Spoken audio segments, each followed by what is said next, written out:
I watched my restaurant burn. The flames rose into the night sky like angry spirits, consuming everything I'd built over 40 years. The heat pressed against my face even from across the street, where the police had pushed us back behind yellow tape. Firefighters shouted to each other, their hoses spraying arcs of water that seemed pitiful against the inferno. My legs trembled, but I couldn't look away. Inside those walls were my life, my history, my only source of income at 72 years old.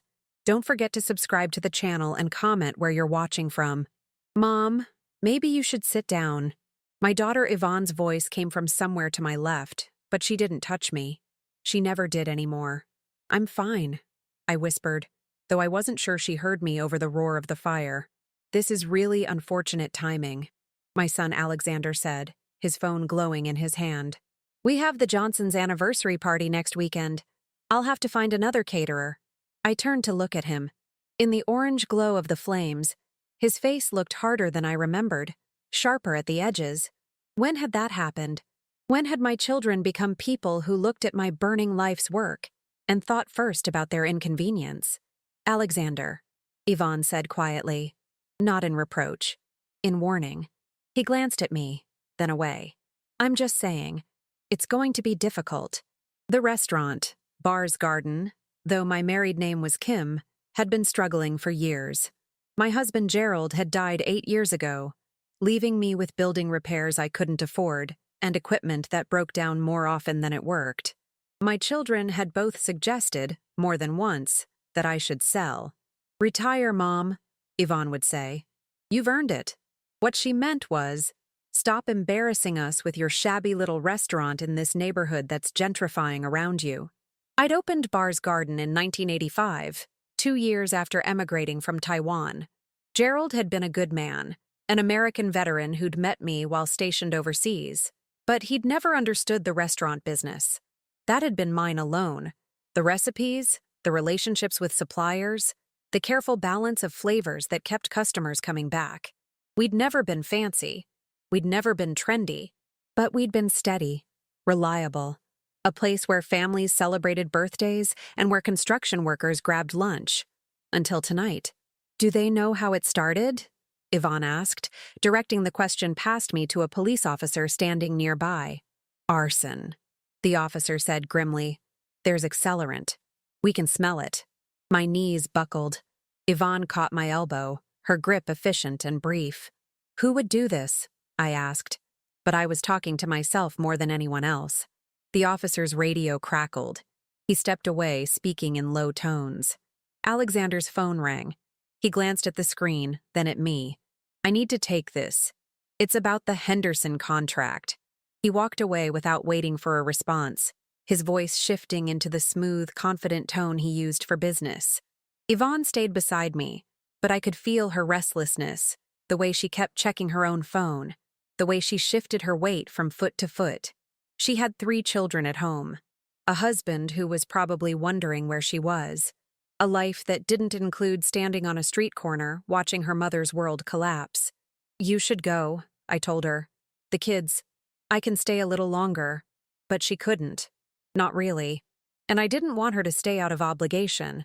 That particular brand of resentment disguised as duty. Go, I said more firmly. I'll be fine. I'll take a taxi back to your father's sister's place. I'd been living in the small apartment above the restaurant for years, but Aunt Diane had offered me her spare room 6 months ago when the building's plumbing had failed. It was temporary.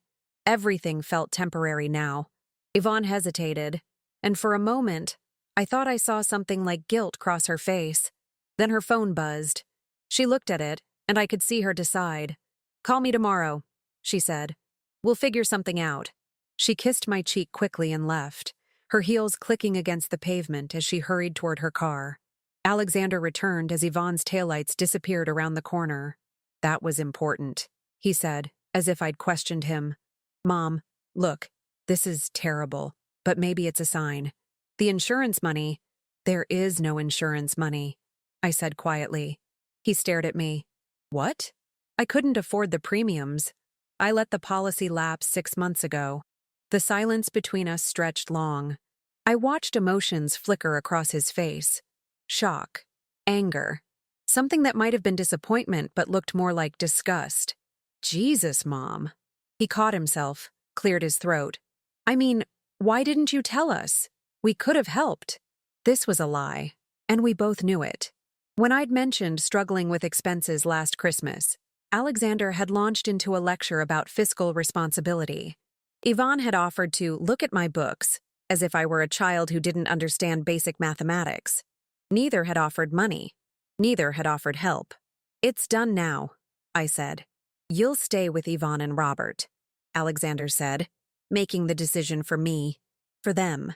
Or, well, we don't really have space, with the new baby and Ashley's mother visiting from Seattle.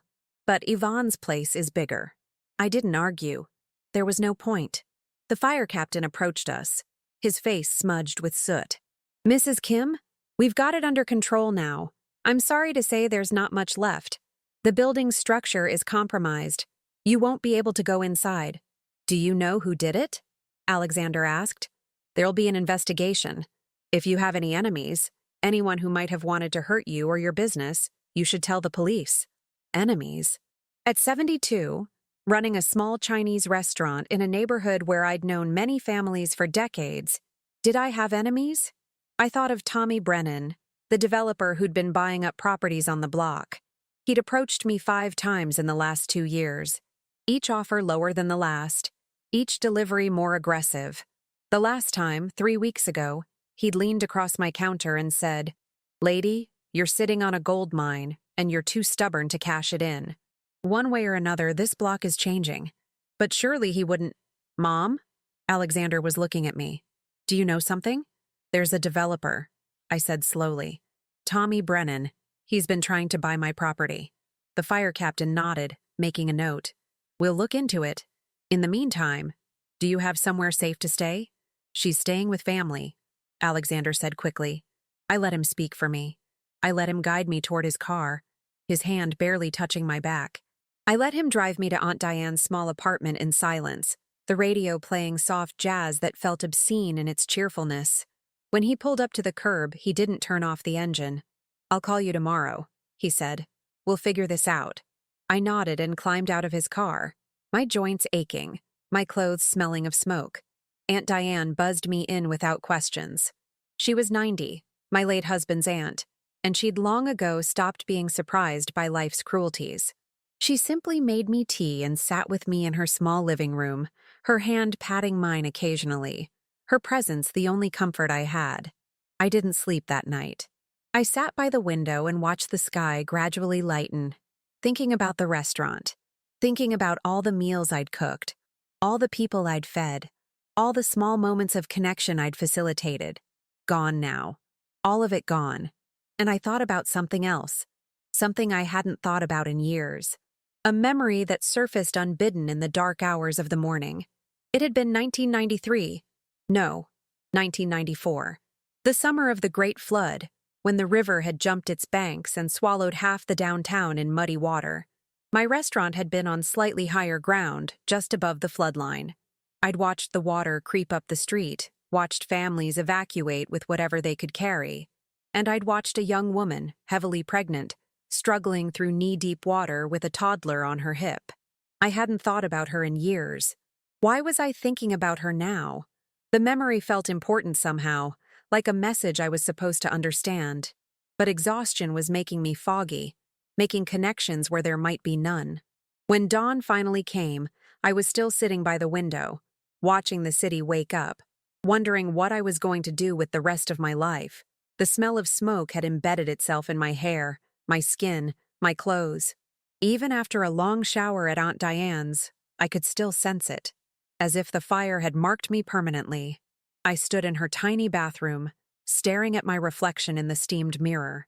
72 years old, lines etched deep around my eyes and mouth, gray hair that I'd stopped dyeing years ago when Gerald died, when vanity seemed beside the point. When had I become invisible? My phone buzzed on the counter. Yvonne. Mom, I talked to Robert. You can stay with us for a while. We'll move Madison into Sophie's room and you can have the small bedroom. It's not ideal, but— Thank you, I said, cutting her off before she could list all the reasons why housing me was an inconvenience. I'll manage something else. Don't be proud. You literally have nowhere else to go. She was right, of course, but the thought of living in Yvonne's immaculate house, with her silent disapproval hanging in every room, made my chest tighten. I'll figure something out, I repeated. Yvonne sighed, the long-suffering sound she'd perfected over the years. Alexander called. He says you let the insurance lapse. Mom, how could you be so irresponsible? The premium increased by 40%, I said quietly. I had a choice between insurance and paying my suppliers. I chose to keep the restaurant running. And now you have nothing. The words hung between us, true and cruel in equal measure. I have to go, Yvonne said. Sophie has gymnastics. But seriously, think about my offer. Pride won't keep you housed and fed. After she hung up, I sat on Aunt Diane's couch and stared at the wall. The television murmured in the background. Some morning show with hosts who laughed too loudly at things that weren't funny. Aunt Diane shuffled in from the kitchen carrying 2 cups of tea. She moved slowly, carefully, the way very old people do when they know their bones might betray them. She handed me a cup and settled into her recliner with a soft grunt. You're thinking too hard, she said. I can hear it from the other room. Everything I built is gone. Buildings burn. People endure. She sipped her tea. You know what Gerald used to say about you? I shook my head. He said you were the strongest person he'd ever met. Said you came to a foreign country with nothing, learned a new language, built a business from scratch. He said you had steel in your spine. My eyes burned, but I didn't cry. I'd cried enough last night. That was a long time ago. I'm not that person anymore. You're exactly that person. You're just tired. Aunt Diane set down her cup. I need to tell you something, and you're not going to like it. Tommy Brennan came by here 2 days ago. I turned to stare at her. What? He knocked on my door, asked if I knew you, said he'd been trying to reach you about a business opportunity. I told him to leave you alone. Her jaw set stubbornly. He didn't like that. Said something about how old ladies like us didn't understand how the world works now. Said the neighborhood was changing whether we liked it or not. A cold feeling settled in my stomach. You should have told me. I'm telling you now, that man, there's something wrong with him. His eyes are mean. I thought about the fire, about the accelerant the police had mentioned. But accusing someone of arson was serious. I had no proof. Just a developer who'd been aggressive and a fire that was suspiciously well-timed. My phone rang again. I didn't recognize the number. Mrs. Kim? A woman's voice, professional and brisk. This is Detective Alexis Johnson from the Fire Investigation Unit. I'd like to ask you some questions about last night. Would you be available to come to the station this afternoon? Kim. The irony wasn't lost on me. My maiden name. The name I'd kept for the restaurant even after marrying Gerald. Of course, I said. What time? 2 o'clock? Ask for me at the front desk. After I hung up, I realized my hands were shaking. Aunt Diane noticed. I'll come with you, she said. You don't have to. Tilly. She only used my full name when she was serious. You held this family together when Gerald died. You took care of him through the cancer. You paid for the funeral. You never asked anyone for help. Let someone help you now. So that afternoon, Aunt Diane and I took the bus to the police station. She insisted on the bus rather than bothering Alexander or Yvonne, and I was grateful. The bus gave me time to think, to watch the city pass by the windows, to remember what it had been like 30 years ago. The flood had been catastrophic. I remembered the news coverage, the emergency shelters, the National Guard trucks rumbling through the streets. My restaurant had become a kind of refuge for people who lived nearby, a dry island where I'd served free soup and rice to anyone who came through the door. And I remembered her, the young woman, maybe 25 years old, her belly round and tight with pregnancy. She'd been crying, holding a little boy who couldn't have been more than 3. They'd appeared at my door late one evening, soaked through, shivering. Please, she'd said in English heavily accented with Spanish. Please, do you have food?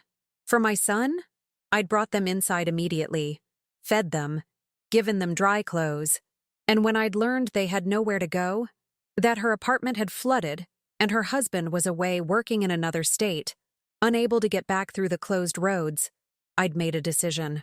Stay here, I'd told her, in the back room, until the water goes down. She'd stayed for a month. I'd fed her family, let them sleep in the storage room that I'd converted with blankets and a space heater. She'd tried to help in the kitchen despite her pregnancy, but I'd insisted she rest. When the floodwaters finally receded and the roads reopened, I'd given her money, $200, which was a lot for me then, so she could buy bus tickets back to her hometown in Texas, where her family lived. I will remember, she'd said, holding my hands, tears streaming down her face. I will never forget your kindness. I'd waved away her thanks. Take care of yourself. Take care of your babies. I'd never seen her again. Never even learned her last name. Maria. That was all I'd known. Maria with the sad eyes and the determined chin, who'd squeezed my hand so tightly before she left. Why was I thinking about her so much? Maybe because loss makes you remember other losses, other moments of vulnerability. Maybe because when your present crumbles, your past becomes more vivid.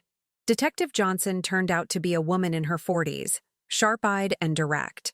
She led us to a small interview room and offered us coffee, which we declined. Mrs. Kim, I've been reviewing the evidence from last night. The fire was definitely arson. Someone poured gasoline around the back entrance and along the side wall, then lit it. Do you have security cameras? I did. They haven't worked in a year. I couldn't afford to fix them. Detective Johnson made a note. You mentioned a developer who'd been pressuring you to sell. Tommy Brennan?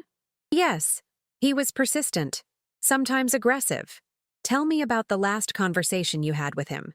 I recounted the interaction 3 weeks ago, his leaning across the counter, his barely veiled threat about the neighborhood changing one way or another. Detective Johnson's expression didn't change, but something flickered in her eyes. We're looking into Mr. Brennan. He's been involved in several property disputes in this area. Nothing we could prove, but there have been complaints. She paused. Mrs. Kim, I need to ask. Do you have adequate housing right now? Family you can stay with? I'm staying with my late husband's aunt temporarily. My children have offered, but I stopped, unsure how to explain the complicated dynamics without sounding bitter. But it's complicated, Detective Johnson finished gently. I understand. Family often is. Aunt Diane spoke up suddenly. Her children don't appreciate her. They're ashamed of her restaurant, ashamed that she works for a living at her age. They wanted her to sell and retire, move into some senior facility where they wouldn't have to think about her. Diane, I started, horrified. But Detective Johnson was nodding. I see. Mrs. Kim, the investigation will take time. In the meantime, I'd advise you to document everything. Any interactions you've had with Brennan, any witnesses who might have seen suspicious activity around your restaurant. And if he contacts you again, you call me immediately. She handed me her card. As we left the station, Aunt Diane squeezed my arm. Someone needed to say it. You didn't need to air our family problems to a stranger. She's not investigating your family. She's investigating a crime. But she needed to understand your situation. Aunt Diane stopped on the sidewalk, breathing heavily. The walk had tired her more than she wanted to admit. Tilly, your children love you. They just don't know how to show it anymore. They got comfortable, forgot where they came from. You sacrificed so they could have better lives, and now they can't see the sacrifice. They just see an old woman clinging to a failing business. Maybe they're right. Maybe I should have let go years ago. Maybe. But it wasn't their choice to make. It was yours. We rode the bus back in silence. When we got back to the apartment, there was a black luxury sedan parked in front of the building. Sleek, expensive, completely out of place in this neighborhood. 2 men in dark suits stood beside it, looking at a piece of paper, then at the building, then back at the paper. When they saw us approaching, they straightened. "Excuse me," one of them called out. He was maybe 40, tall, with dark hair graying at the temples. "Are you Tilly Kim? Used to be Tilly Barr?" My heart began to pound. Something about his face was familiar, but I couldn't place it. "I am," I said cautiously. The 2 men exchanged a look. The second man, slightly younger, pulled out his phone and showed me something. A photograph. Old, faded, clearly taken decades ago. It showed my restaurant, and standing in front of it, a young woman with a round belly, holding a toddler, standing next to me. "Mrs. Kim," the first man said, his voice suddenly thick with emotion. "We've been looking for you for 10 years. I stared at the photograph on the phone screen, my vision blurring at the edges. The young woman in the picture looked so vulnerable, so desperate. And I looked younger too. Not young. I'd been 42 then, but younger than I felt now. My hair had still been black. My shoulders hadn't yet curved forward with the weight of years. "I don't understand," I whispered. The first man, the one with gray at his temples, stepped closer. "Mrs. Kim, my name is Dominic Rodriguez. This is my brother, Carlos. That woman in the photograph is our mother, Maria Rodriguez." The name hit me like a physical blow. Maria, of course. "The flood," I said. 1994. "Yes?" Dominic's eyes were bright, suspiciously so. "You sheltered our mother for a month. You fed us. You gave her money to get home. You asked for nothing." "It was nothing," I said automatically. "Anyone would have—" "No." Carlos spoke for the first time, his voice firm. "Not anyone. Most people turned her away. You were the only one who opened your door." Aunt Diane's hand found my elbow, steadying me. "Maybe we should go inside," she suggested quietly. The brothers followed us up to Aunt Diane's apartment. In the small living room, they looked impossibly large, impossibly polished. Their suits probably cost more than I'd made in 6 months. Their watches gleamed. Everything about them spoke of success, of money, of a world I didn't inhabit. Dominic sat forward on the couch, his hands clasped between his knees. "Mrs. Kim, I need to tell you something. When we left your restaurant that summer, when you gave our mother that money, she was running from our father. He was abusive, dangerous. She was trying to get us somewhere safe." I felt my chest tighten. I'd known something was wrong, had seen the fear in her eyes, but I hadn't asked questions. I'd just tried to help. "The money you gave her," Carlos continued, "it was enough to buy bus tickets to our grandmother's house in El Paso. Our mother was able to divorce our father, start over. She found work as a seamstress. She raised us alone, and she never forgot you. Every year on the anniversary of the flood," Dominic said, "she would tell us the story about the Chinese lady who took us in when we had nothing, who didn't ask questions, who didn't judge. She said you saved us. I just gave you a room," I protested. "Some food. It was everything." Dominic pulled out his phone again, swiped through photos, then turned it to face me. An older woman, her hair silver, her face lined but beautiful. She was smiling, surrounded by children. Grandchildren, I assumed. "That's our mother. Last Christmas."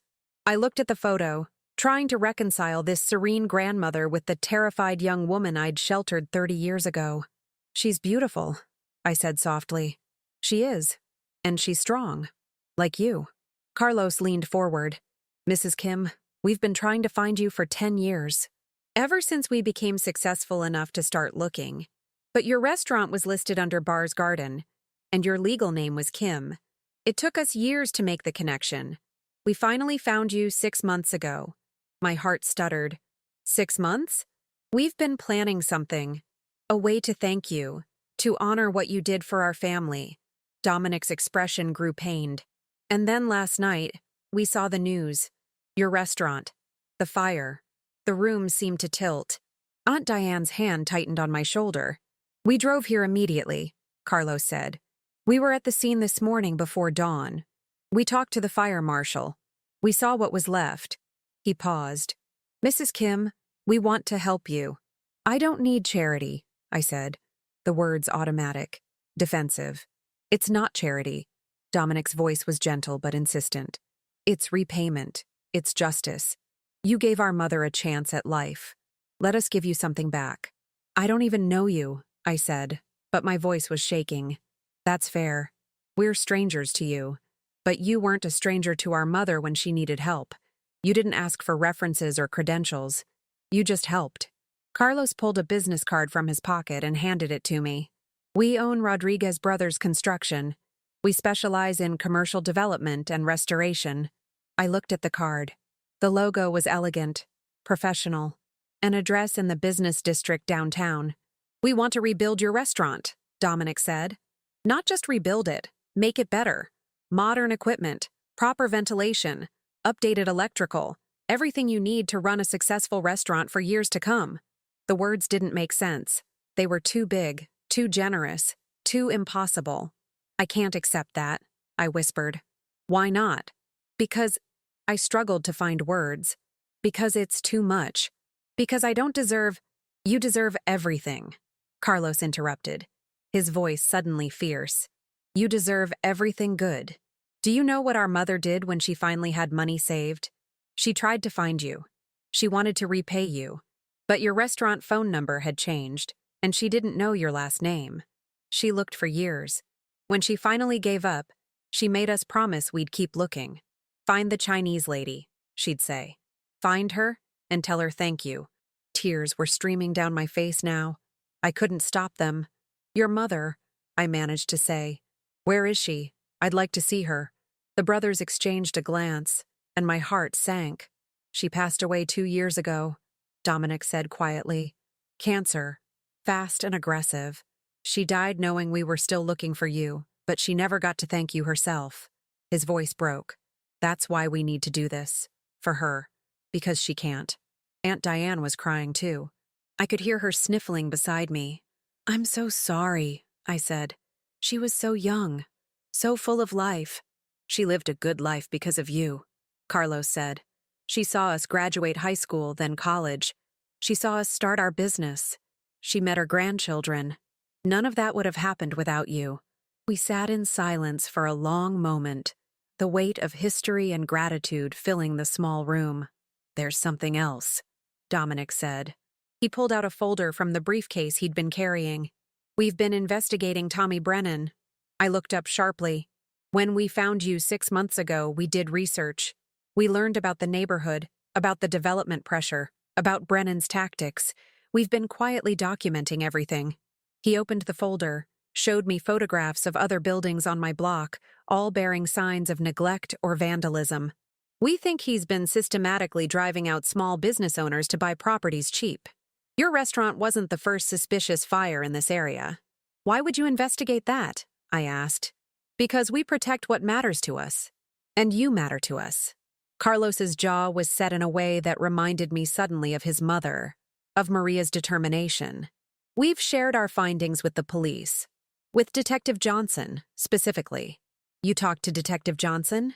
This morning. We wanted to make sure she had all the information. We've hired a private investigator who's been tracking Brennan's activities. We have evidence linking him to at least 3 other arsons in this neighborhood over the past 2 years. My mind was reeling. This is too much. I can't process— You don't have to process anything right now, Dominic said gently.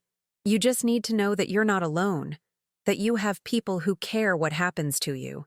My own children don't even— I stopped, horrified at what I'd almost said.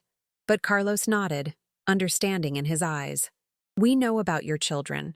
We're not trying to replace them, but we are trying to honor our mother's memory by taking care of the woman who took care of her. Aunt Diane spoke up, her voice stronger than I'd heard it in days. These boys want to help you, Tilly. Let them. I don't know what to say. Say you'll think about it, Dominic suggested. Say you'll let us show you the plans we've drawn up for the new restaurant.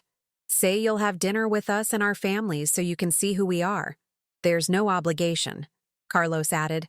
If you don't want our help, we'll respect that. But we hope you'll at least consider it. I looked at these 2 men. These successful businessmen who'd spent a decade searching for a woman who'd given their mother shelter during a flood. I thought about Maria, about her desperate face that night she'd appeared at my door.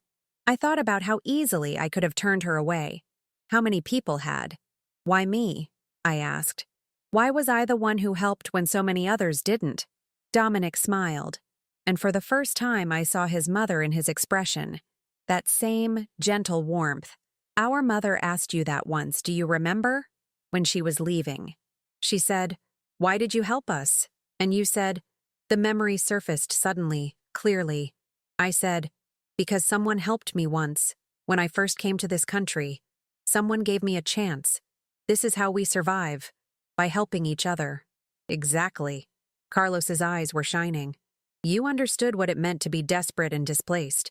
You understood what kindness could do. And now we want to show that same understanding to you. My phone buzzed. A text from Yvonne. Mom, we need to talk about your living situation. Call me. I looked at the message, then at the two men sitting in Aunt Diane's living room, then at the business card in my hand. I need time, I said finally. This is overwhelming. Yesterday my restaurant burned down. Today you appear and offer to rebuild it. I need time to think. Of course, Dominic said, standing. Take all the time you need. But please, keep our card. Call us when you're ready. Or even if you're not ready but you need something. Anything. A place to stay. Money for expenses. Help dealing with the insurance investigation. We're here. After they left, Aunt Diane and I sat in silence for a long time. That was real, wasn't it? I asked finally. I didn't imagine that. It was real. Aunt Diane's hand found mine. Kindness comes back, Tilly. Maybe not always. Maybe not in ways we expect. But sometimes it does. My phone rang. Alexander this time. Mom, I've been thinking about the restaurant. Maybe this is for the best. Maybe this is your chance to finally retire, move into that senior community Yvonne and I have been researching. You'd have security, activities, people your own age. I looked at the business card in my hand. Rodriguez Brothers Construction. Alexander. I interrupted him gently. I need to go. I'll call you back. But Mom, I'll call you back, I repeated, and ended the call. Aunt Diane was watching me with something like pride in her eyes. You're not going to that senior community, are you? She asked. No, I said slowly, surprising myself with the certainty in my voice. No, I'm not. That night, I couldn't sleep. I lay in Aunt Diane's narrow guest bed, staring at the ceiling, my mind churning through the impossible events of the day. Every time I closed my eyes, I saw Maria's face, young, frightened, desperate. And then I saw her sons, grown men with kind eyes, and their mother's determination. At 3 a.m, I gave up on sleep and went to the kitchen. Aunt Diane was already there, sitting at the small table with a cup of chamomile tea. Couldn't sleep either, she said, pushing a second cup toward me. I sat down across from her.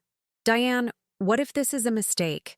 What if I accept their help and it all falls apart? What if my children are right and I should just let go? What do your children know about letting go? Aunt Diane's voice was sharper than usual. Yvonne lives in a house her husband bought. Alexander married money. Neither of them has ever had to struggle the way you have. They don't understand what it means to build something from nothing. They're good people, I said, feeling the need to defend them even though her words stung with truth. They are, but they're not the people you raised them to be. You taught them to work hard, to be kind, to help others. Somewhere along the way, they forgot. She sipped her tea. Or maybe they just got comfortable enough to forget. I don't want to rebuild the restaurant just to prove something to them. Then don't. Rebuild it because you want to. Because you're 72, not 92. Because you still have good years ahead of you. Because those boys are offering you something precious. Not charity, but recognition. They see your worth. Let them honor it. In the morning, I called Detective Johnson. Mrs. Kim, she said, I was going to call you today. We've arrested Tommy Brennan. My breath caught. What? The Rodriguez brothers provided us with substantial evidence. Combined with what we found at the scene and testimony from other property owners, we had enough for an arrest warrant. He's being charged with arson, extortion, and several other crimes. She paused. He's not getting out anytime soon. I don't know what to say. The Rodriguez brothers are thorough. They've been documenting Brennan's activities for months. They gave us everything: photographs, financial records, witness statements. Between you and me, they probably would have made good detectives. There was warmth in her voice. You must have made quite an impression on their mother. After we hung up, I sat holding the phone, feeling something shift inside me. For so long, I'd felt powerless, against time, against age, against the slow erosion of my business and my relevance. But Maria's sons had seen me, had valued what I'd done enough to spend a decade searching, had cared enough to ensure justice was served. I called Dominic Rodriguez. "Mrs. Kim," he answered on the first ring, as if he'd been waiting. "How are you?" "I'd like to see the plans," I said. "For the restaurant, if the offer still stands." "It absolutely does. When can we meet?" "Today, if possible. I don't want to wait anymore." We met at their office downtown, a sleek building with glass walls and modern furniture. Carlos and Dominic led me to a conference room where architectural drawings covered a large table. "We took the liberty of designing something," Dominic said, almost apologetically, "based on the footprint of your old building and what we thought you might need. But everything is flexible. This is your restaurant, your vision." I looked at the drawings.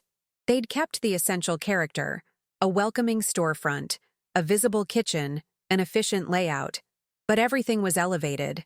Larger windows to let in natural light, a modern ventilation system, an updated kitchen with professional-grade equipment, a small private dining area for special occasions. The timeline would be approximately 6 months, Carlos explained. We'd handle all the permits, all the contractors. We've already spoken with the city about expediting the process given the circumstances.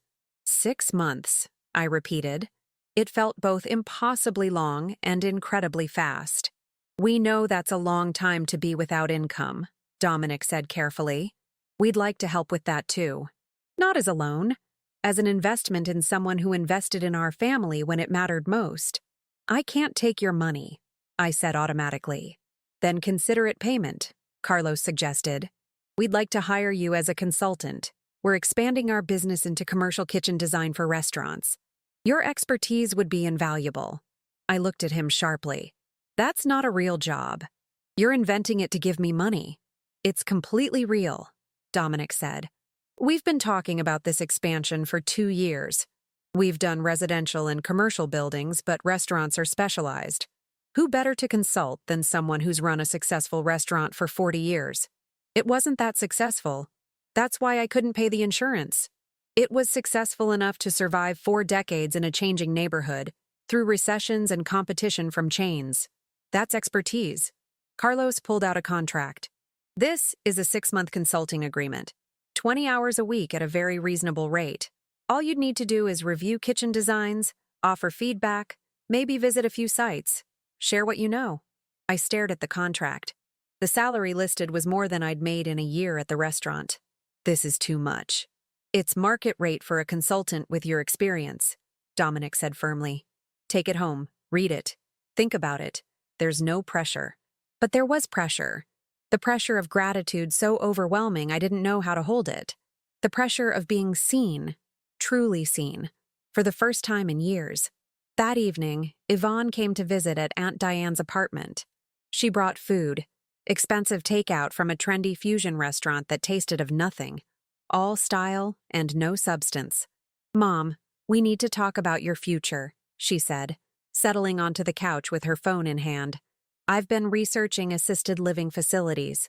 There's a lovely place called Golden Meadows about 40 minutes from here. It has activities, healthcare on site, a dining hall." "I'm not going to an assisted living facility," I said quietly. Yvonne looked up from her phone. "Mom, be reasonable. You have no income, no home, no business. You need stability. I'm rebuilding the restaurant." The words hung in the air. Yvonne stared at me as if I'd spoken in a foreign language. "You're what?" "Rebuilding. I have investors who want to help." "Investors?" Yvonne's voice rose. "Mom, what are you talking about? Who would invest in a failing restaurant?" "It wasn't failing. It was struggling. There's a difference." "This is insane. You're 72 years old. You should be retiring, not starting over." Yvonne stood up, pacing. "Who are these investors? Have you had them vetted? This could be a scam. Old people are vulnerable to—" "I'm not senile, Yvonne. I didn't say you were. But you're clearly not thinking straight. You've just experienced a trauma. You're not in a position to make major life decisions." Aunt Diane spoke from her recliner, her voice cutting. "Your mother has been making major life decisions since before you were born. She made the decision to leave her home country, to marry your father, to open a business, to raise you and your brother while working 16-hour days. She doesn't need your permission to live her life. Yvonne turned to Aunt Diane, spots of color high on her cheeks. With all due respect, this doesn't concern you. It concerns me because Tilly is living in my home and I see what's happening. You want to put her in a facility so you don't have to think about her anymore. So you don't have to be reminded that she's not the perfect, comfortable grandmother you want her to be. That's not fair, Yvonne protested, but her voice wavered. Isn't it? Aunt Diane leaned forward. When was the last time you visited her restaurant? When was the last time you asked about her life instead of telling her what she should do with it? Yvonne's eyes filled with tears. I'm trying to help her. I'm trying to keep her safe. I don't need to be kept safe, I said softly. I need to be trusted. I need to be respected. I need my children to believe I still have value. Of course you have value. Then stop treating me like I'm incompetent. My voice was gentle but firm. Yvonne, I love you. But I've let you and Alexander make me feel small for too long. I let you convince me that my restaurant was embarrassing, that my work wasn't important, that I should fade quietly into retirement. But I'm not ready to fade. Yvonne sank back onto the couch, wiping her eyes. Who are these investors? I told her about Maria, about the flood, about Dominic and Carlos. I watched her expression shift from skepticism to confusion to something that might have been grudging respect. They're building you a restaurant? For free? Not for free. As repayment for something I did 30 years ago. But you said you just gave their mother shelter for a month. Yvonne struggled for words. That's just being a decent person. Exactly. I was just being decent. And they're being decent back. That's how the world should work. Yvonne was quiet for a long moment. I talked to Alexander about what we said at the fire, about the Henderson contract and the catering and everything. We sounded terrible, didn't we? You sounded like people who've forgotten what really matters. I'm sorry. Yvonne's voice cracked. I'm sorry we made you feel like your life's work was nothing. I'm sorry we weren't there for you the way you've always been there for us. I reached across and took her hand. I know you love me. I know you were trying to help in your own way. But I need you to see me, Yvonne. Not as a burden or a problem to solve. As a person who still has dreams and plans and value. I do see you. Yvonne squeezed my hand. Or I'm trying to. I think maybe I stopped seeing you clearly somewhere along the way. You were always just mom. Always there. Always strong. Always managing. I forgot you might need something too. I need you to believe in me. I do. Yvonne wiped her face. I want to meet these Rodriguez brothers. I want to see the plans. I want to... She paused. I want to help if you'll let me. Really help. Not just tell you what to do. I'd like that. After Yvonne left, Aunt Diane gave me a long look. That was hard. It was necessary. You know Alexander will be harder to convince. I know. But I'm not asking for his permission. I'm just hoping for his understanding. My phone rang. Dominic Rodriguez. Mrs. Kim, I hope I'm not calling too late. I wanted you to know. We stopped by the site today. The building is structurally damaged, but the foundation is solid. That's good news. It means we can rebuild on the same spot. Keep the history. Thank you for telling me. There's something else. We found something in the rubble. The fire marshal gave us permission to retrieve it. His voice grew warm. It's your sign. The original Bar's Garden sign. It's damaged, but we think we can restore it. We'd like to incorporate it into the new restaurant if that's okay with you. I closed my eyes, remembering the day Gerald and I had hung that sign. How proud we'd been. How hopeful. I'd like that very much, I whispered. Good. Because that sign represents something important. It represents survival, legacy, and we want the new restaurant to honor all of that. After we hung up, I sat in the darkening room, feeling something unfamiliar stirring in my chest. It took me a moment to recognize it. Hope. The next morning, I woke to my phone buzzing insistently. Alexander. I'd been avoiding his calls for 2 days, knowing the conversation would be difficult. But it was time. Mom? Finally, he said when I answered. I've been trying to reach you. We need to talk. I know. I'm sorry I haven't called back. Yvonne told me about this restaurant scheme. Mom, This is crazy. These people you barely know are offering to build you a restaurant? How do you know they're legitimate? How do you know this isn't some elaborate scam? I took a breath, steadying myself. Alexander, come to Aunt Diane's apartment this afternoon. Bring Ashley if she's available. I want to show you something. Mom, please just come. 2 o'clock. He arrived at 1:45, always punctual, always controlled. Ashley wasn't with him. She rarely was anymore, always busy with their children or her own social obligations. He sat stiffly on Aunt Diane's couch, his suit jacket still buttoned, as if he might need to escape at any moment. I laid out the architectural plans on the dining table. I showed him the consulting contract. I pulled up the Rodriguez Brothers construction website on Aunt Diane's laptop, showed him their portfolio of successful projects, their credentials, their business registration. This is real, I said. They're legitimate businessmen. They're not scamming me. Alexander studied the plans, his face unreadable.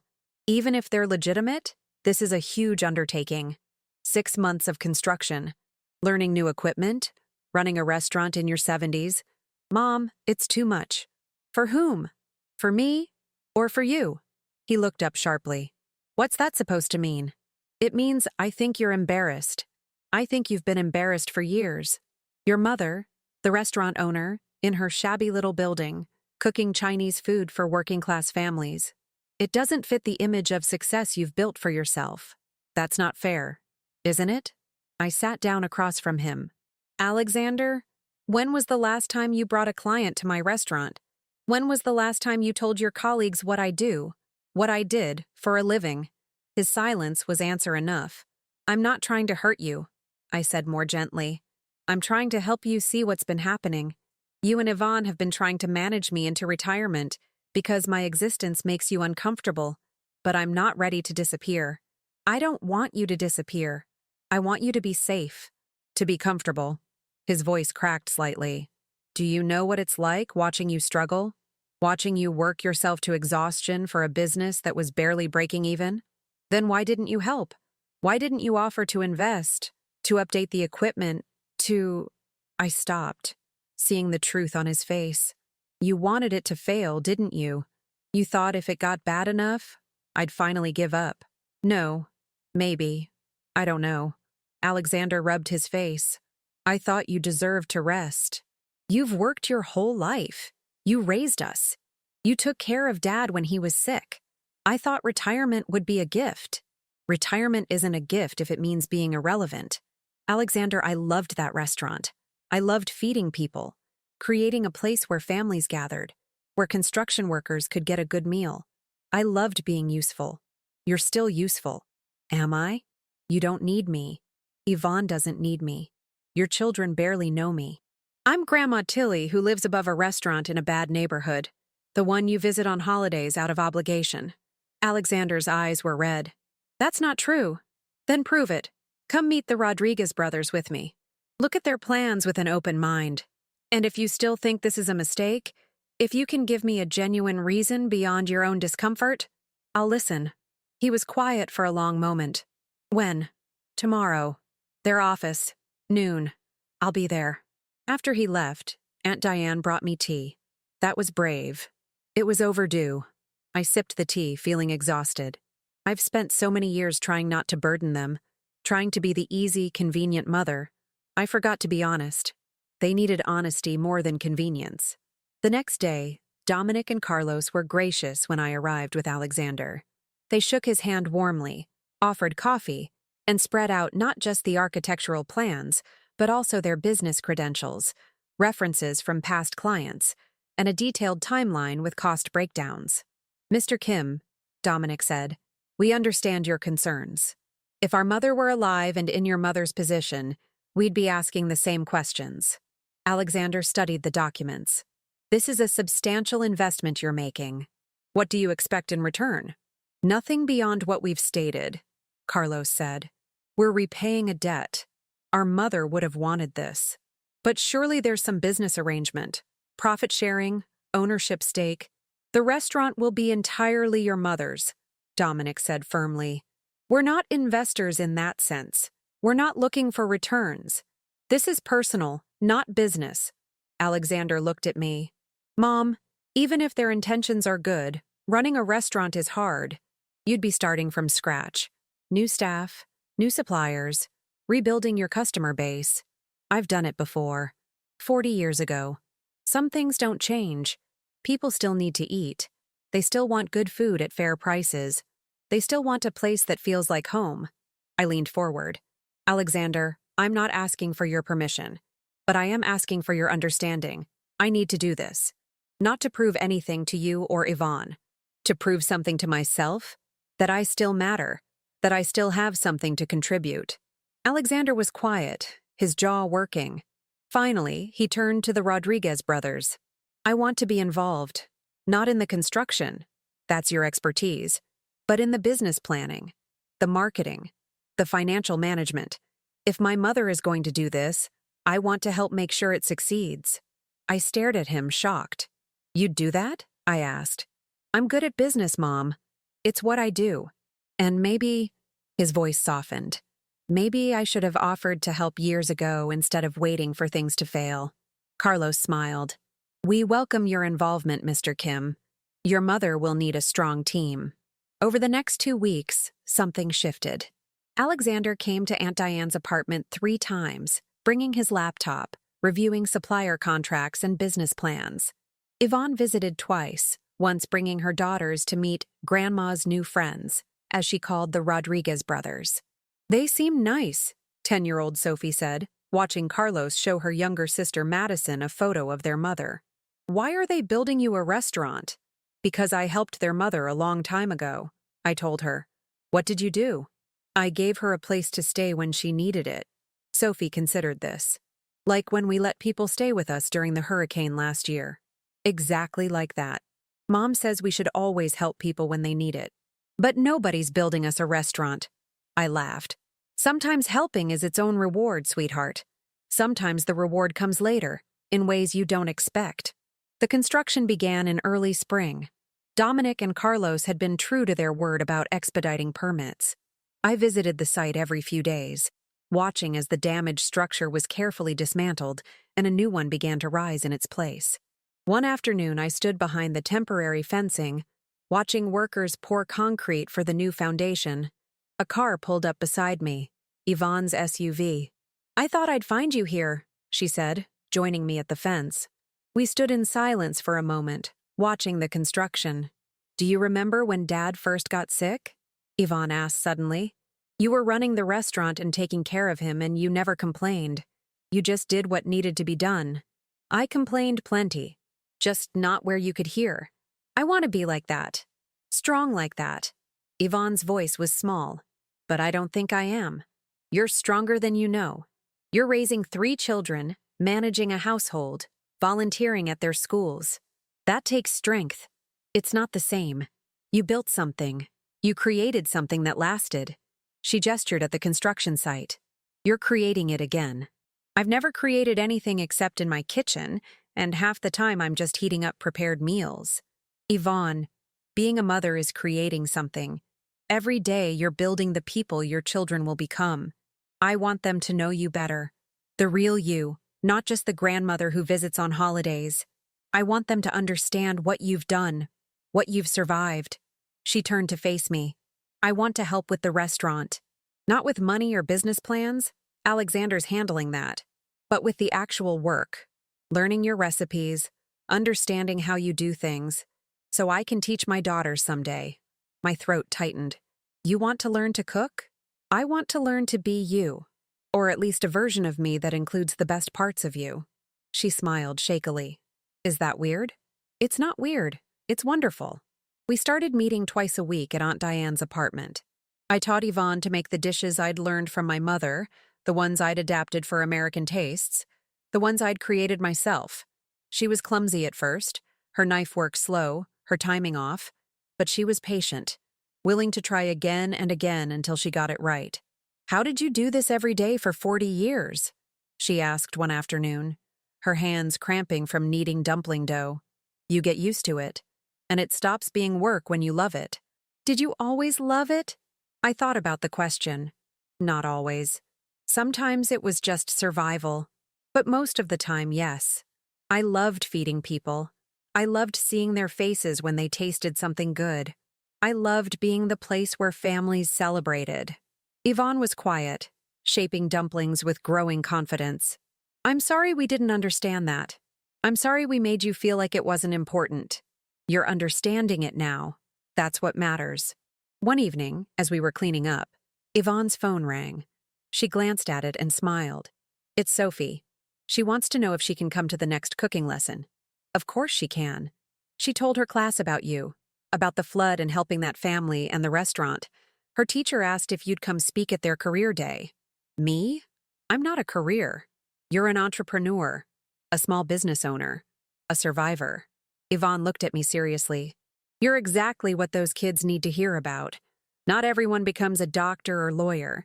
Some people build something smaller, but just as valuable. The thought of speaking to a classroom of children was terrifying and thrilling in equal measure. I'll think about it. Think yes. Yvonne hugged me quick and tight. I'm proud of you, Mom. I should have said that years ago. As spring turned to summer, the restaurant took shape. The walls rose, the roof went on. Windows were installed, large and welcoming. Inside, the kitchen began to gleam with stainless steel and modern equipment. Dominic and Carlos walked me through every decision, every choice, always deferring to my preferences. What about the sign? I asked one day. My old sign? Dominic smiled. Come with us. They drove me to a restoration workshop where a craftsman had been carefully cleaning and repairing the original Bar's Garden sign. The painted characters were faded but still visible, the wood weathered but sturdy. We're going to mount it inside, Carlos explained. Above the host stand, a reminder of where you came from and what you built. I traced the characters with my finger, remembering Gerald's pride when we'd first hung it. It's perfect. The grand opening was scheduled for late September, exactly 6 months after the fire. As the date approached, I found myself caught between excitement and terror. What if no one came? What if I'd forgotten how to do this? What if, at 72, I was simply too old to start over? You're spiraling, Aunt Diane observed one evening, watching me pace her small living room. I can hear your thoughts from across the room. What if this is a mistake? Then it's your mistake to make. But it won't be. She set down her knitting. Tilly, you've been given a gift. Not just the restaurant, but the chance to show your children who you really are. Don't waste it on worry. 2 weeks before the opening, Dominic and Carlos invited me to a final walkthrough. Alexander and Yvonne came with me, and to my surprise, Yvonne brought all 3 of her daughters. The restaurant was transformed. The space felt both familiar and entirely new, the layout similar to what I'd had before, but everything elevated, improved, modernized. The kitchen gleamed with professional equipment I'd only dreamed of owning. The dining room had warm lighting, comfortable seating, and large windows that let in afternoon sun. And there, above the host stand, was my original sign, restored and mounted with care.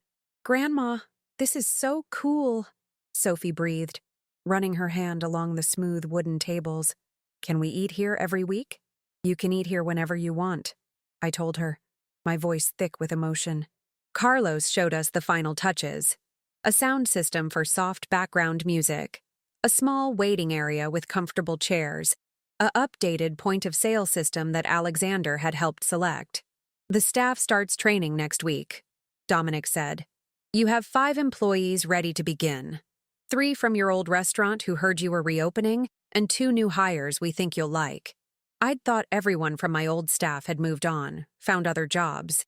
The fact that some had waited, had wanted to come back, made my eyes sting with tears. There's one more thing, Carlos said, leading us to the back. He opened a door I'd assumed was storage, revealing a small office. Desk, computer, filing cabinets. Every restaurant owner needs a proper office. And look, he pointed to the wall, where a photograph had been framed and hung. It was the old picture from 1994. Maria, her son, and me, standing in front of the original Bar's Garden. So you never forget why this matters, Dominic said softly. I couldn't speak. I could only nod, tears streaming down my face. Yvonne put her arm around me. It's beautiful, Mom. All of it. Alexander was suspiciously quiet. When I glanced at him, he was wiping his eyes. Dad would have loved this, he said finally. He was always so proud of you. I think we forgot that. Yvonne and I. We forgot to be proud too. You're here now, I said. That's what matters. The week before opening, I trained with my staff. 3 familiar faces. Linda, who'd been my prep cook for 12 years. Marco, who'd washed dishes and eventually learned the line. And Jennifer, my former hostess who'd left to raise her children and was now ready to return. The 2 new hires were young, eager, and reminded me of myself 40 years ago. Hungry to learn, willing to work hard. We ran through the menu I'd developed with Alexander's help. A mix of traditional dishes and new offerings. We practiced timing, coordination, the dance of a working kitchen. My hands remembered the movements even as my back protested the long hours standing. But the familiar rhythm soothed something deep inside me. You look happy, Linda observed during a break. I haven't seen you this happy in years. I thought I'd lost this, I admitted. I thought it was over. Nothing's over until you decide it is. Linda squeezed my shoulder. I'm glad to be back, Tilly. I missed this. I missed working with you. Yvonne came by every afternoon that week, bringing Sophie. They both wore aprons, both wanted to learn. I taught them to fold dumplings, to achieve the perfect texture for fried rice, to balance the 5 flavors that made Chinese cooking sing. Sophie was a natural, her young hands quick and precise. My teacher said I could do a project about you for social studies, Sophie told me, carefully pleating a dumpling wrapper. About immigration and entrepreneurship and resilience. That's a lot of big words. I know what they mean, though. Immigration is coming to a new country. Entrepreneurship is starting a business. And resilience is… She paused, thinking. It's getting back up when life knocks you down. That's exactly right, sweetheart. Is that what you did? Got back up? I looked at this child, my granddaughter, seeing me clearly perhaps for the first time. I tried to. Sometimes I got knocked down again, but I kept trying. That's what I'm going to write about, how you kept trying. The night before the grand opening, I couldn't sleep. I sat in Aunt Diane's living room, watching the city lights, thinking about all the paths that had led to this moment. Maria, desperate and pregnant, appearing at my door during a flood. My decision to help her, asking nothing in return. Her sons, spending a decade searching for me. The fire that had destroyed everything. And now this. A second chance. A new beginning, at an age when most people were winding down. My phone buzzed. A text from an unknown number. Mrs. Kim, this is Carlos. Can't sleep either? Just wanted you to know. Our mother would be so happy right now. She always said kindness creates ripples we can't see. You're seeing the ripples now. Thank you for giving our family a chance. Tomorrow is going to be wonderful. I typed back. Thank you for seeing me. For believing I still have something to offer. Your mother raised remarkable sons. His response came quickly. She learned from the best. The grand opening was scheduled for 5 o'clock. Dinner service, the busiest time. Alexander had handled the marketing, placing ads in local papers, posting on social media, reaching out to food bloggers. Yvonne had organized a soft opening the night before for family and friends, a practice run that had gone surprisingly well, but I was still terrified. I arrived at the restaurant at noon, wanting time to prepare, to settle my nerves. The staff was already there, everyone moving with purpose. Linda had prep under control. Marco was checking equipment. Jennifer was setting up the host stand, reviewing the reservation system Alexander had implemented. We're fully booked, she told me, showing me the screen. Every table for the first seating and most of the second. And there's a waiting list. My heart raced. Fully booked. I hadn't been fully booked in years. At 3 o'clock, Dominic and Carlos arrived with their families. I finally met their wives, Anna and Anna, warm women who hugged me like I was family. And their children, 7 kids total, ranging from age 5 to 16. They've heard stories about you their whole lives, Anna said. You're practically a legend in our family. The oldest, Dominic's daughter Sophia, looked at me with teenage solemnity. My dad says you saved my grandmother's life. Is that true? I gave her a place to stay during a difficult time. Your grandmother saved her own life by being brave enough to leave a bad situation. Dad says you didn't have to help. That most people wouldn't have. Most people are kinder than they get credit for. I just happened to be in the right place at the right moment. Sophia considered this. I want to be like that. In the right place, ready to help. Then you will be. At 4:30, my family arrived. Alexander with Ashley and their 2 young children. Yvonne with Robert and the girls. Even Alexander's mother-in-law, Tilly, my namesake, who'd never shown much interest in me before. They all wore nice clothes, dressed for a celebration. We're proud of you, Grandma, Madison said, handing me a card the girls had made. It showed a crayon drawing of the restaurant with "We love you" written in glitter. I tucked the card into my apron pocket, kneading it close. At 5 o'clock, we opened the doors. The first customers were neighbors, people I'd served for years at the old location. They came with flowers and cards, with hugs and tears. We thought we'd lost you, Mrs. Henderson said, squeezing my hands. When the restaurant burned, we thought you'd leave the neighborhood. This is my home, I told her. I'm not going anywhere. The dining room filled quickly. I watched from the kitchen as Jennifer seated families, as servers took orders, as the space came alive with conversation and laughter. Through the window between kitchen and dining room, I could see Yvonne and Alexander at a large table with their families, talking and smiling. I could see the Rodriguez families at another table, their children well-behaved and curious, their parents beaming with pride. And then I saw Detective Johnson walk in, out of uniform, with a woman I assumed was her partner. She caught my eye and waved. I went out to greet her. I hope you don't mind us crashing your opening, she said. I wanted to see how the story ended, and my girlfriend has been dying to try your food ever since I told her about you. You're always welcome here, I told her. Tommy Brennan pleaded guilty, by the way. 15 years. He won't be burning down anyone else's business for a long time. The words should have brought satisfaction, maybe even joy. Instead, I just felt tired. Tired of anger, tired of holding grudges. I hope he gets help. I hope he becomes someone different.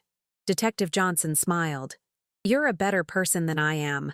The evening blurred into a beautiful chaos of cooking, serving, greeting customers. My feet ached, my back protested, but I felt more alive than I had in years. This was what I'd missed. The rhythm of service, the satisfaction of feeding people, the connection that happened over shared meals.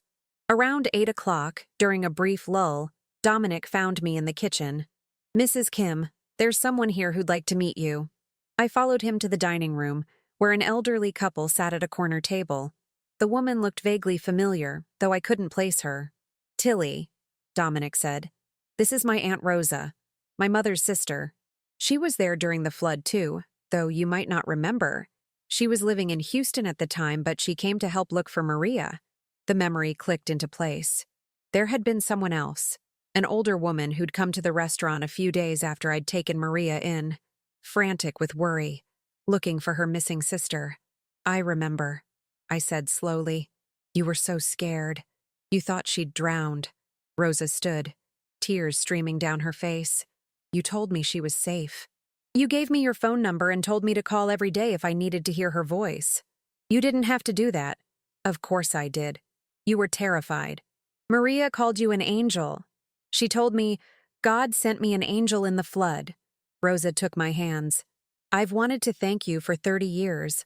When Dominic and Carlos found you, when they told me what happened with the fire, I knew I had to come, to tell you that what you did mattered, not just to Maria, but to our whole family.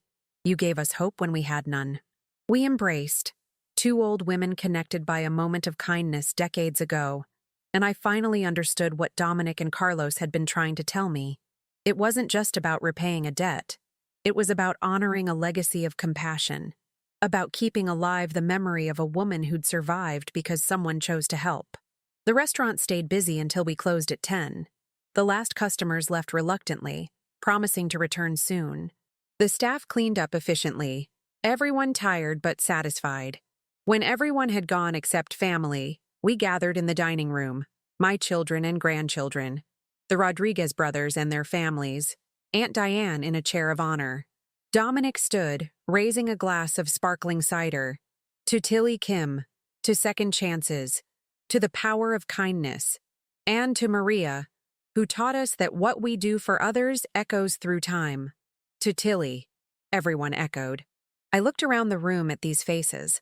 Some I'd known my whole adult life, some I'd met only months ago, all connected now by something deeper than blood or obligation. Connected by choice, by respect, by love earned and freely given. I want to say something, I said, standing on shaky legs. Everyone quieted. For a long time, I felt invisible. I felt like my life was shrinking, like I was becoming less important, less valued. My children didn't need me. My grandchildren barely knew me. My restaurant was failing. I thought maybe it was time to accept that my productive years were behind me. Yvonne made a small sound of protest, but I continued. And then my restaurant burned down. And I thought, this is it. This is the end. I've lost everything. I paused, gathering my thoughts. But I hadn't lost everything. I'd lost a building. What I hadn't lost was the person I'd been 30 years ago. The person who saw someone in need and helped without hesitation. That person was still here, just buried under years of exhaustion and disappointment and feeling forgotten. I looked at Dominic and Carlos. You didn't just rebuild my restaurant. You reminded me of who I am. You showed my children who I am. You gave me back my purpose. You gave us our mother, Dominic said, his voice breaking. You gave her a chance to escape, to build a life, to raise us with dignity and hope. Everything we are, everything we've built, started in that storage room where you let her stay. We're just paying forward what you started. Alexander stood, clearing his throat. Mom, I need to say something too. I've spent the last few months watching you, really watching you, maybe for the first time in years. And I've realized something. I thought I was successful. I thought I'd made it. But I've never built anything like what you've built. I've made money. I've climbed corporate ladders. But I've never created a place where people gather, where families make memories, where you know your customers' names and their children's names and what they like to eat. He paused, struggling with emotion. You taught me to work hard, to be honest, to treat people with respect. But somewhere along the way, I forgot to respect you. I forgot to see that your work has value. Maybe more value than mine because it touches people directly, feeds them, brings them joy. I'm sorry it took losing your restaurant to remind me. Ashley, Alexander's wife, spoke up. I never understood why Alexander talked about his childhood the way he did. He'd mention the restaurant, the long hours you worked, and his voice would get tight. I thought he resented you for working so much. But I realize now, he was proud. He was so proud and he didn't know how to show it because he thought he'd left that world behind. I was ashamed, Alexander admitted. Not of you, of myself. For wanting more than what you had. For thinking I was better because I wore suits and worked in an office. You're not better, I said gently. You're different. And there's nothing wrong with wanting a different life than the one you grew up in. But you're right. You forgot where you came from. You forgot the values that made you successful in the first place. Yvonne raised her glass. To remembering. To seeing each other clearly. To being the family Mom deserves. After everyone left, after the restaurant was dark and locked, I stood outside on the sidewalk, looking up at the sign. Bar's Garden. The same name, the same spirit, but reborn. My phone buzzed. A text from Sophie. Grandma, I'm writing in my journal about today. I want to remember everything. You looked so happy. I want to make people that happy someday. I typed back. You already make me happy. Just by being you. Just by seeing me. A car pulled up. Dominic and Carlos, who'd offered to drive me back to Aunt Diane's apartment. I was moving into a small apartment above a bakery next week, a place of my own again. But for now, Aunt Diane's home was still my refuge. How do you feel? Carlos asked as we drove through the quiet streets. Tired, hopeful, grateful. I paused. Your mother would be proud of you both. Not just for what you've built professionally, but for who you are as men, for remembering kindness matters. She'd be proud of you too, Dominic said, for starting over, for not giving up, for showing your family what strength looks like. When they dropped me off, both brothers hugged me tightly. This is just the beginning, Carlos said.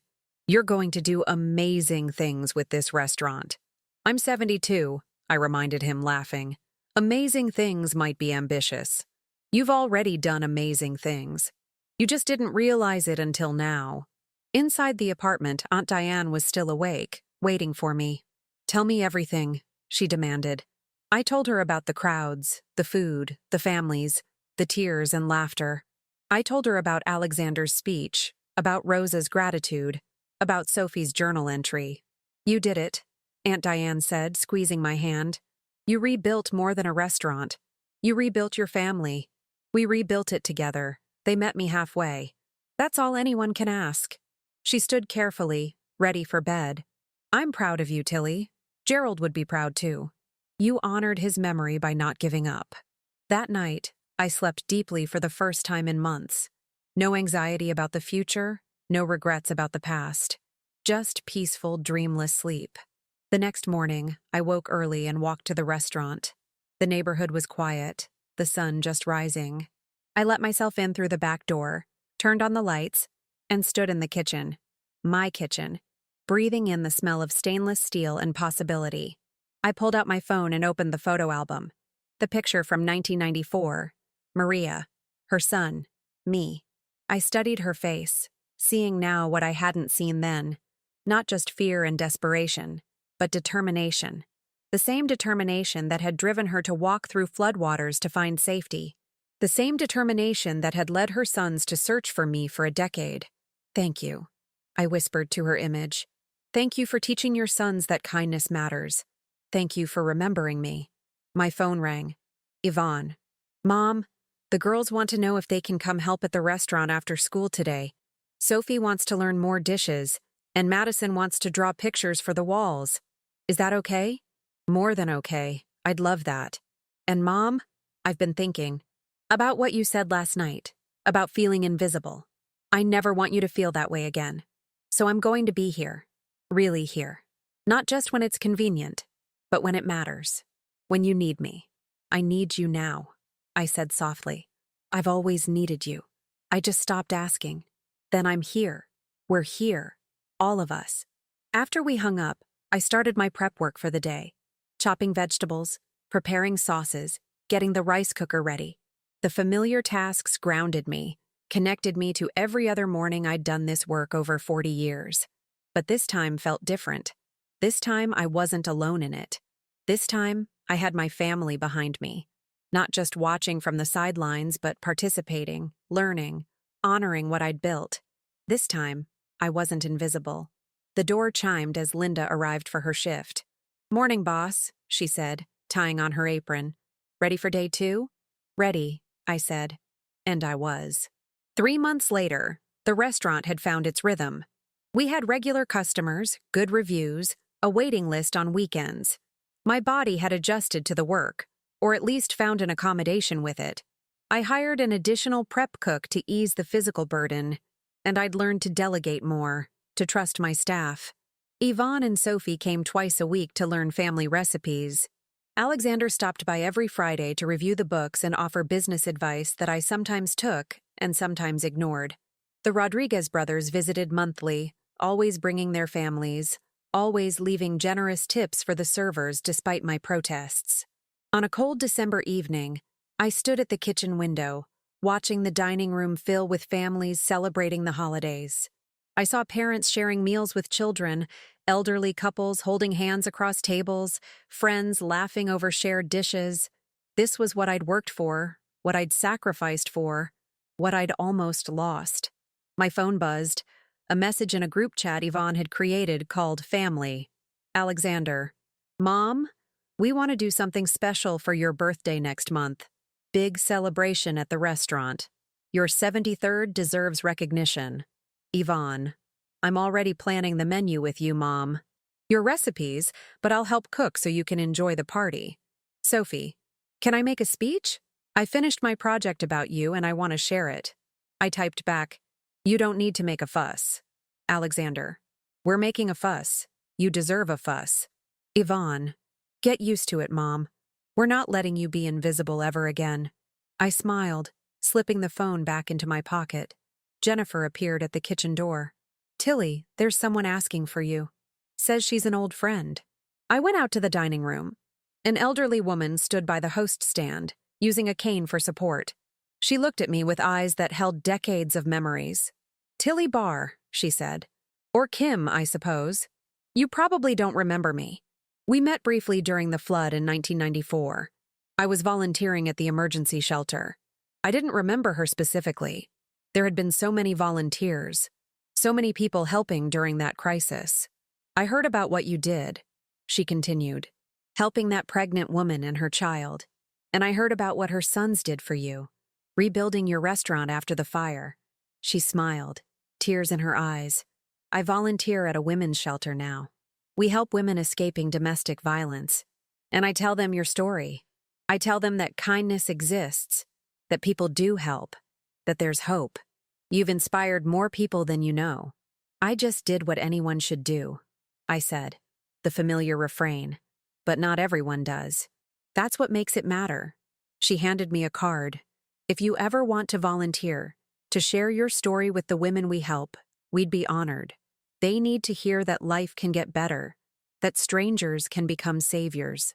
After she left, I stood holding her card, understanding finally what Dominic and Carlos had been trying to tell me from the beginning. The ripples of kindness spread farther than we can see. One moment of compassion 30 years ago had changed Maria's life, which had changed her sons' lives, which had changed my life, which was now changing others' lives. We don't always see the full impact of our actions. We don't always know who we're touching, who we're inspiring, who we're saving. We just have to keep choosing kindness, keep choosing to help, keep choosing to see the humanity in others. I returned to the kitchen, where Linda was plating orders with practiced efficiency. I picked up my knife and joined her, falling into the familiar rhythm of work that I loved. Outside, snow began to fall, dusting the city in white. Inside, the restaurant glowed with warmth and life and the sound of people sharing meals. This was my legacy. Not just food, but connection. Not just survival, but community. Not just a business, but a place where people mattered. At 72, I had been given a second chance. But more than that, I had been given visibility, purpose, and the knowledge that my life had value beyond what I could see. The kindness I'd shown Maria had returned to me transformed, not just as a building, but as restored relationships with my children, newfound purpose in my work, and the understanding that we are never too old to matter, never too old to begin again, never too old to make a difference. As I worked that evening, surrounded by the sounds and smells of my restaurant, I felt my mother's spirit, my husband's love, and Maria's gratitude all around me. I felt the presence of everyone who'd shaped me, everyone I'd helped, everyone who'd helped me, and I felt, finally, fully seen. Thank you for watching, and don't forget to check out the video on your screen right now. I'm sure it will surprise you.